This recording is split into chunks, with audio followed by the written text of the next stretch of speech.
Rob Demovsky of ESPN, NFL Nation, covers the Packers. He's been covering the Packers since 1997. If I didn't watch the game, how would you describe it, Rob? Aaron Rodgers was playoff Aaron Rodgers, and the Packers special teams was the Packers special teams for the last 15 years. Both bad. You said Rodgers was playoff Rodgers. Yeah. Is that a good thing or a bad thing? Well, Dan, since the Super Bowl in 2010, and I remember talking to you in the airport in Dallas, flying home from that Super Bowl, and I remember us talking about the possibility of a dynasty. Well, they haven't even been back to a Super Bowl, let alone won one. His record in 16 playoff games since the Super Bowl is 7-9. I mean, that's a season, right? Or at least that's what a season used to be, right? 16 games. I think that's enough evidence to tell you that he's a subpar, sub 500 postseason quarterback. And if you think about it, he's really had like two great playoff games since then. And that's both the Dallas games in 14 and 16.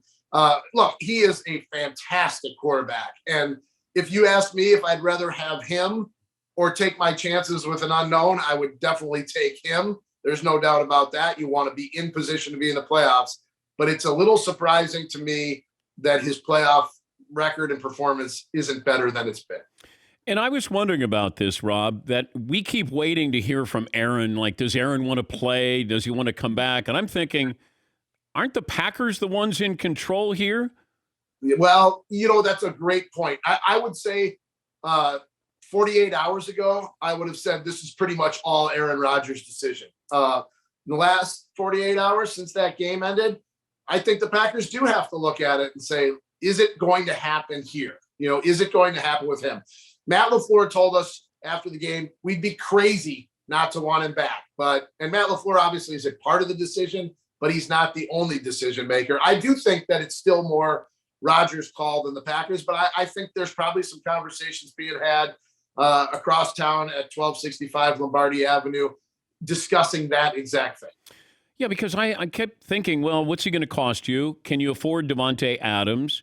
Is there a part of you that, do you want to go through this again in the offseason or when he shows up at camp or everything else that kind of goes along with him?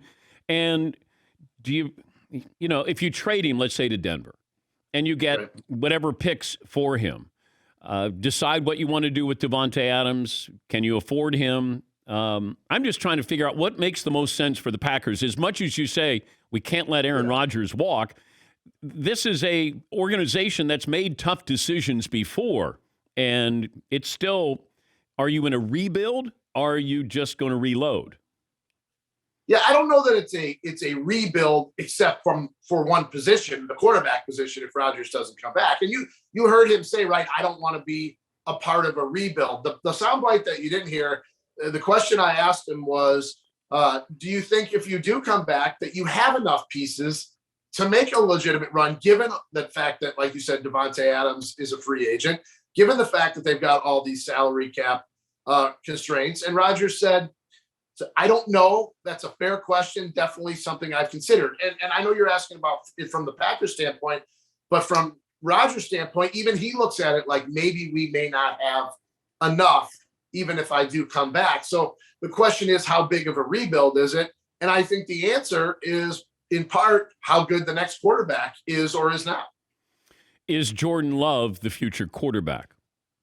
He will get a chance to be, but at this point, after 2 seasons, no one can sit here and say for sure that he's the guy. Now, at this point, with Rodgers, I don't know that we could say that either. It was in that 3rd season, you remember, in 2007, when Favre got hurt in that game down in Dallas, and Rodgers played lights out. Almost, they didn't win the game, but they were down big time. And that was the first time I think everybody walked out of there going, okay, I can see why they drafted Rodgers. I can see that there's a chance that he might be the next guy. We've seen Jordan Love, play obviously a full game in Kansas City, play half a game in Detroit in that meaningless regular season finale. And I don't think there's anybody that's willing to say, yeah, I can see it.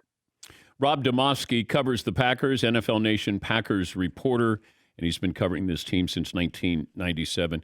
When you put together Favre and Rodgers, I mean, we're talking 3 decades, and you got 2 Super Bowls. Yeah. Is that just a coincidence?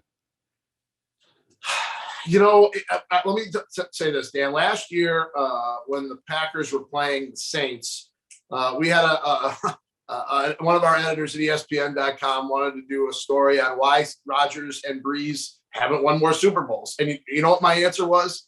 It's really freaking hard to win Super Bowls. Should they have gone to more? Like, do we feel differently about the Favre tenure because at least he got to a second one? They didn't win it, right? I mean, they won in 96 and lost as a 2-touchdown underdog two-touchdown favorite, to the Broncos.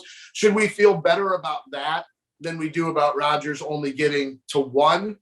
You can make that argument, or you could just make that argument that they didn't get enough out of 30 whatever it is years of incredible quarterback play. And what are the chances that they're able to sustain that for another generation of quarterback play? I want you on record so we can bring it back. Oh, boy. The starting quarterback for the Packers week 1 is? So let me just say this. They asked me this on, I think, one of the ESPN radio stations like last May. And I said I thought there was less than a 5% chance. Oh, I remember. Would take it. I'll tell you what. I am now, like, people who want to come at me, I'm Mr. 5%. What do you have to say now, Mr. 5%? I hate to do this, but I just don't know. I thought he was going to be back this season. I don't think he's going to be back next season. And I'll make it clear, I'm not rooting for one way or another. Like, it's a compelling story either way. And Dan, you can't spell media without me. We want a good story. So, whatever the best story is going to be, that's what I would like to see happen. If he comes back, great. If he doesn't come back, that's fine too. We'll tell the story either way. More likely to retire, Aaron Rodgers or Tom Brady? Tom Brady. Okay. You think Rodgers is playing somewhere next year? I mean, look, I know what I said about his playoff performance, but man, I mean, the year he can still play, right? I mean, like, he's still going to give somebody, whether it's these guys, or Denver, Pittsburgh, whoever it may be, he's going to give somebody the chance to make a run. Whether he does it or not, that remains to be seen. He can still play. And they would trade him to an AFC team. They wouldn't allow him to come back and haunt him in the NFC? Yeah, remember in the summer of 2008 when they traded Favre to the Jets? Ted Thompson, the general manager at the time, went to Brett and said, I've got a deal with Tampa and I've got a deal with the Jets. They're basically the same. Which one do you want? And Favre says, I want to go to Tampa. So they sent him to the Jets. Just send him to the Lions, then he can't haunt you. Yeah, there's that too. Hey, Rob, thank you. I know you got a busy day. We appreciate your time as always. Yeah, always great to see you, Dan. Mr. 5%er. I like that. Rob Demovsky, ESPN NFL Nation Packers reporter.